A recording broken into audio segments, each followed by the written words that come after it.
Is there anything money can't buy?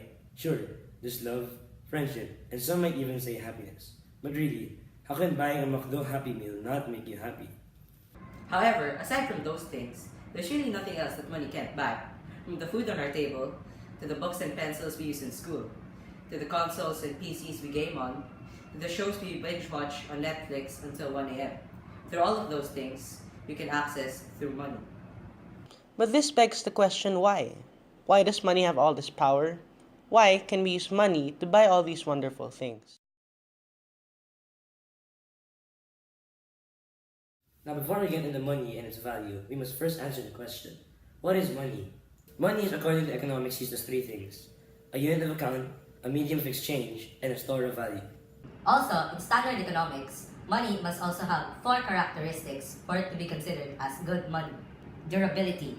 Money needs to be something that can't be destroyed easily, something that can withstand physical contact. Number two, portability. Money needs to be something that can be easily transferred from one person to another and from one place to another. Three, divisibility. Without compromising the value of money, it needs to be able to be divisible into smaller amount and bigger amount without compromising its value to exchange for the good. Four, limited. So that money can retain the value it has, it needs to be in a stable and limited supply. This is important when using money as a store of value because if money supply overtakes the market's value of products, then inflation would happen and money would soon lose its value.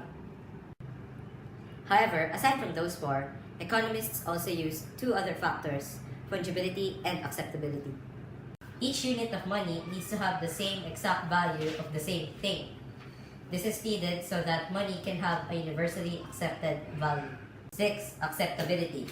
This characteristic is arguably the most important of all, as it depends on the belief that the next person you will buy from will accept the money because the person will buy from will accept the money, and so on.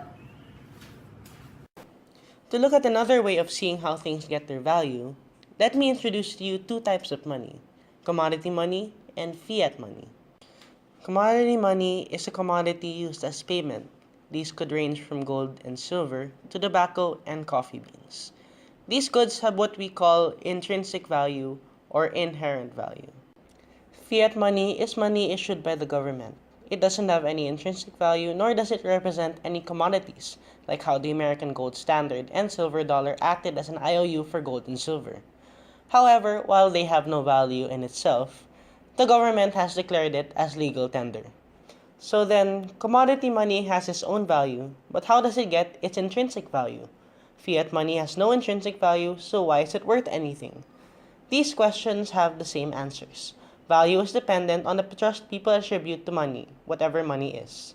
Even intrinsic value is governed by this trust. In the case of using money to fulfill its function as a medium of exchange, we find that this follows the same principle as that of the characteristic of acceptability. People trust that the next person will accept this money, consequently believing in its ability to purchase things, and thus it's generally agreed upon that this money has value because of that ability. If you'd ask me, is it reliable? Not always. If you'd ask me, is it efficient? Well, more efficient than barter at least. But if you'd ask me, is it working? Yes, and I would certainly hope it stays that way. Thanks for watching. See you next time on Make It Rain.